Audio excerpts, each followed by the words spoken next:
Whoops! Can't play any more of that one or I'll scare all the squares away. Plus, I might be in violation of copyright.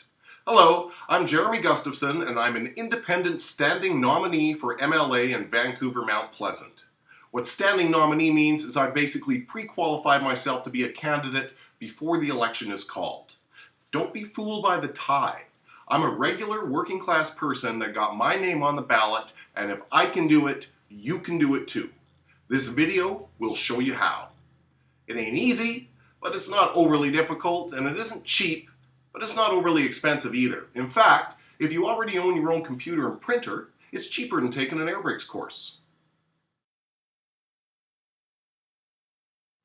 Everything you need to know and all the forms and maps you require are at the Elections BC website, www.elections.bc.ca. I'll be laying out the broad strokes in this video. If you really want to do this after you watch it, carefully follow all the instructions at Election BC, starting with the Candidate's Guide, which you can find in the menus on the left. Okay. First, you need to find out if you're qualified to run as a candidate. I bet you are. Basically, if you can vote, you can run. You have to be a Canadian citizen, have lived in BC for at least 6 months, be 18 years old, and you cannot have been convicted of voter fraud in the last 7 years. If you bribed or bullied someone into voting a certain way 8 or 9 years ago and got caught, well, that's okay. But 7 years or less, you're out. Also, you need to be able to enter contracts. As long as you're not bankrupt, you're probably good with that one too.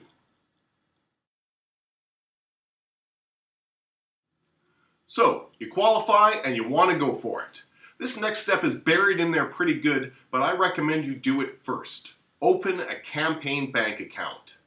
Any donations to or expenses from your campaign have to go through your campaign bank account. It has to have its own account number and be completely separate from any business or personal accounts you might have. I recommend calling your bank up first. It took my bank a day to figure out how to do it, because it's a pretty uncommon request.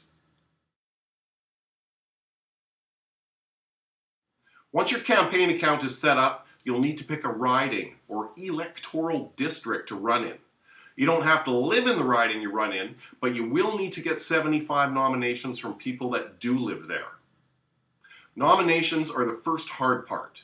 If you consider yourself a shy person, this will probably be impossible for you because it involves standing in the street talking to strangers.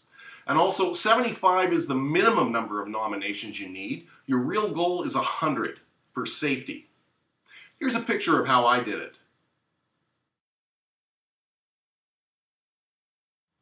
To nominate you, people have to be eligible to vote and they have to have lived in your riding for at least 6 months. I recommend printing off a map of your riding that they can look at to see if they're actually in the zone. Now, if you're smooth enough to actually talk someone into it, you're going to need their name, their address, and their signature. And their address has to be where they live. It can't be like a residential address or a post office box. Remember, to nominate you, people do not have to be registered to vote, they just have to be eligible to vote, and nominating you does not obligate them to vote for you. However, they can only nominate one person per election. So for them, you'll be it. Once you have your nominations, you need to appoint a financial agent. You can be your own financial agent, but unless you're able to figure out your own income taxes, I wouldn't recommend it. If you can't even figure out how to leave the right tip, let alone income taxes, but you still want to be the big boss, you could be your own financial agent, as long as you find someone that knows what the heck they're doing and make them your deputy financial agent. Also, and this is a big also, the financial agent must provide a phone number that will be part of an authorization message that must appear on all your campaign advertising, posters, leaflets, internet. I'll be sticking one on the end of this video. When you have your financial agent, you have to appoint an auditor. And this part's a little tricky. You cannot be your own auditor. And your auditor can't be just some mook that's allowed to vote and apply for a Home Depot card. They really have to know accounting, and they have to have letters behind their name, a CA, or a CGA. And that's why this step really separates the wheat from the chaff, because people with letters behind their name don't want to risk losing them by backing some lunatic.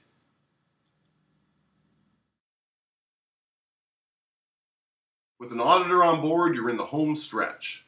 Now all you have to do is fill out a financial disclosure statement, which for a working class person can be as easy as who pays you and who do you owe money to. And it's just names and addresses. You don't have to put any dollar amounts down. And of course now you need your nomination fee. It's $250, cash or certified check. There is one final catch. To submit your nomination package, you have to make some solemn declarations. Now you can do that for free in your local electoral office with your district electoral officer, but only between April 16th and 26th. If you want to get in there early like I did and file a standing nomination, to do it for free you're going to have to go to Victoria and see the chief electoral officer there. If going to Victoria is not practical for you and you still want to file early, you're going to have to pay someone to take your solemn declarations and then you can mail your package in. And that's it. You play the waiting game for a few days while they verify your nominators, and then you are good to go, and you did not need any major corporate donations to do it. Thanks for watching the video, and even if you don't want to run as a candidate, please get out there and vote!